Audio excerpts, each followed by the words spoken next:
Greetings, everyone, and welcome back to our Standing Watch program. Have you heard the arguments advanced by theologians and Bible commentaries that Jesus Christ came to do away with the old law of the Ten Commandments and to bring a new law instead? And the new law happened to include 9 of the 10, omitting 1. There's nothing in the Bible, my friends, which talks about the idea that Jesus Christ came to bring a new law. There is a statement in the first letter of the Apostle John to the effect that there is a new commandment. But John also says that really it's not a new one because you have heard it from the beginning. And that commandment is to love your neighbor as yourself, and he is absolutely correct. This law, this commandment, was already included in the first 5 books of Moses. But Jesus Christ came to make the law more honorable, to give it spiritual meaning, and in that sense, he brought a new concept as to how to love our neighbor. He said, you have heard that it is wrong, of course, to kill your neighbor, but it's already wrong to hate him. See, far away from doing away with the literal commandment, he added spiritual meaning to it, talking about the motive, saying it's already wrong to hate your neighbor, because if you hate him enough to kill him, then in God's eyes you have already done it. Hand in hand with this false argument that Christ came to do away with the quote-unquote old law and to bring a new law, is the argument that Christ came to do away with the old covenant and thereby the 10 commandments and put into place a new covenant with new laws. But you see, the Bible nowhere says that. First of all, let's talk about the quote-unquote old covenant. What is a covenant? Did you know that the Bible talks about many different covenants, even in the Old Testament? It talks about covenants which God made with Abraham, Isaac, and Jacob. It talks about the covenant of circumcision. Then it does talk about a covenant God made with the Israelites and Moses.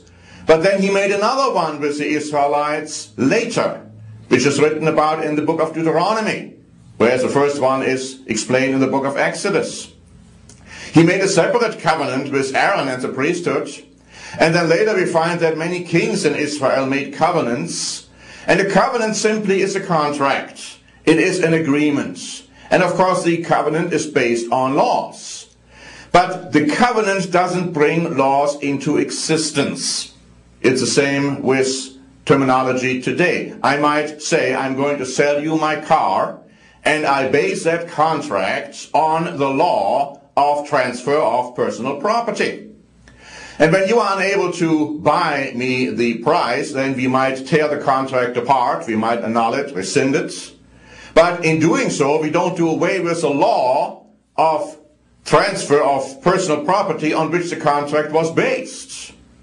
And so we find that the covenant which God made with Israel and Moses was based on law. It was based on the law of the 10 Commandments and the statutes and the judgments defining the 10 Commandments more.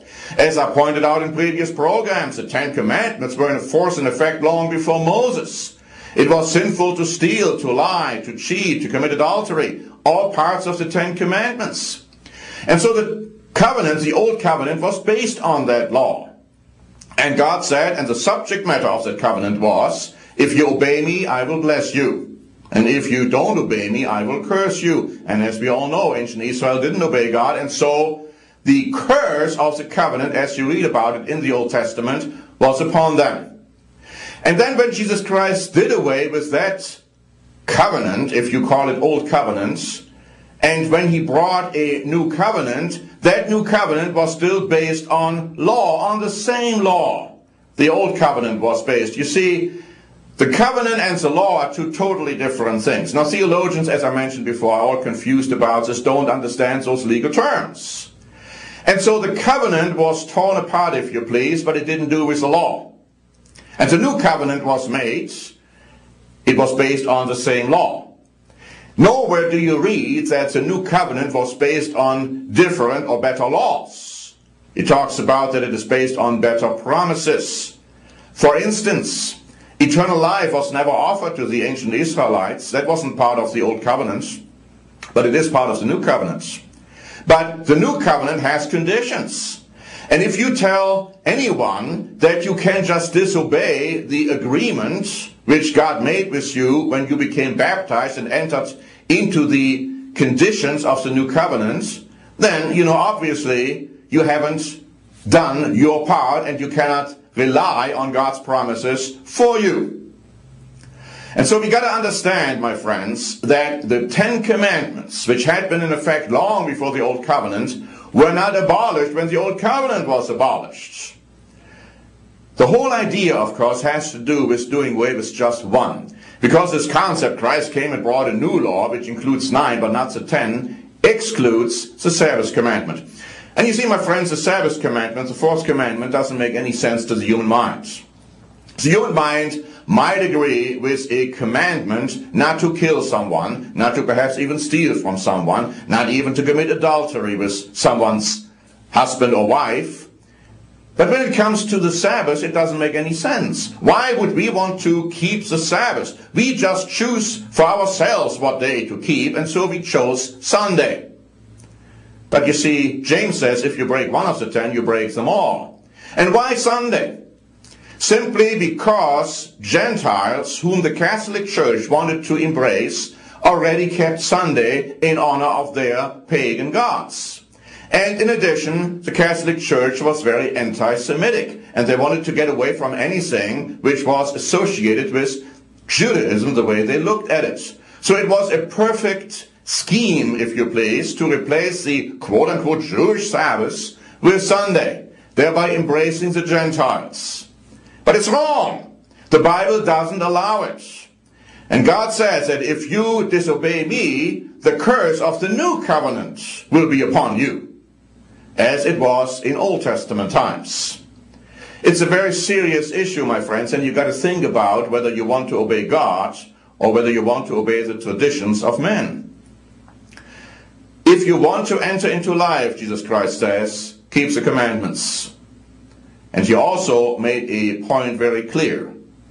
He said to all of us, you have eternal life if you believe in the Son of God. But if you don't obey him, it says the wrath of God will remain upon you. It's very serious to really think that through. Are you content with keeping Sunday rather than the biblical Sabbath, which is from Friday sunset to Saturday sunset? If you do, you might be in agreement with your friends, with your church, but you are not in agreement with God, who will judge the living and the dead. Thanks very much for watching. Until next time, this is Norbert Link for the Standing Watch program.